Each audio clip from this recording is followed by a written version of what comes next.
First of all, to develop a love for reading.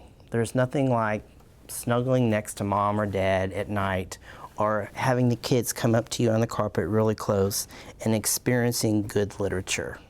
I mean, there's nothing, no technology can ever replace a good, strong read aloud and a good, strong book that draws the kids in to that book and makes them experience the book and kind of lead them in ways that they have had, that they can make personal connections with. Stray cat dashes out into the night. Giovanni, what does it mean to dash? The purpose of a read aloud basically is to develop vocabulary skills, listening skills. Those listening skills can be also need to have a purpose, and when that purpose can be making predictions when they're doing a picture walk in the story, using manipulatives to retell the story, like a knotting rope that has beginning, middle, and end, where the kids are listening for what happened at the beginning, what happened at the end, or middle, and the end. Also, it's developing vocabulary, because often vocabulary is not spoken, good rich vocabulary is not spoken in everyday language. It's heard in good books like Fancy Nancy, which has tons of really rich vocabulary. He had boots on his feet, he had a hat on his head, and he had a big belt buckle made of spun sugar.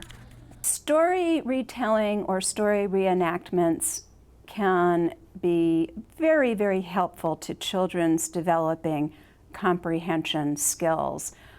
What they're helping the child with, we call narrative skills. Producing narratives requires children to simultaneously integrate a large number of language skills. So they have to integrate their knowledge of vocabulary with their knowledge of grammar. They also have to integrate social interactive skills, so they have to understand how much background knowledge the listener has about the story that they're telling to them. And they really have to be able to think about the listener's perspective as well. In fact, our research shows that narrative production is the very best predictor of later reading comprehension of any of the other skills that we can be exposing preschoolers to. Baby Bear started to cry. Baby Bear started to cry. What happened? You've got to have a good connection with the story. If you don't have a good connection with the story and parts of the story, the beginning, the middle, and the end, it's just words and then become disjointed, and therefore there's lack of meaning, and comprehension in sequential order doesn't exist. One thing we can do is provide props like flannel boards and storytelling pieces, puppets, anything where the child can have a visual and even hands-on way to interactively retell the story. Another way is by actually teaching them story maps. You can teach them how to determine the beginning, the middle, the end of a story. We've also used bracelets or necklaces where they have beads on them, where we would use one bead as the beginning of the story, and then one as the middle and one as the end. One spooky dark night.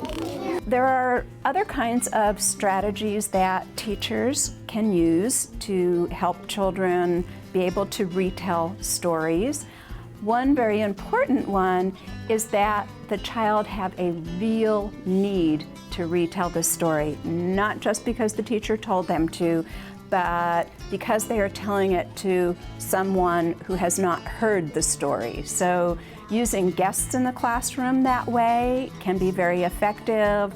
Having the children retell the story to a doll or a stuffed animal. This guideline makes kids ready for kindergarten by setting really the foundation for vocabulary development, for listening, for comprehension, for sequential order, not only in reading, but in really every core subject.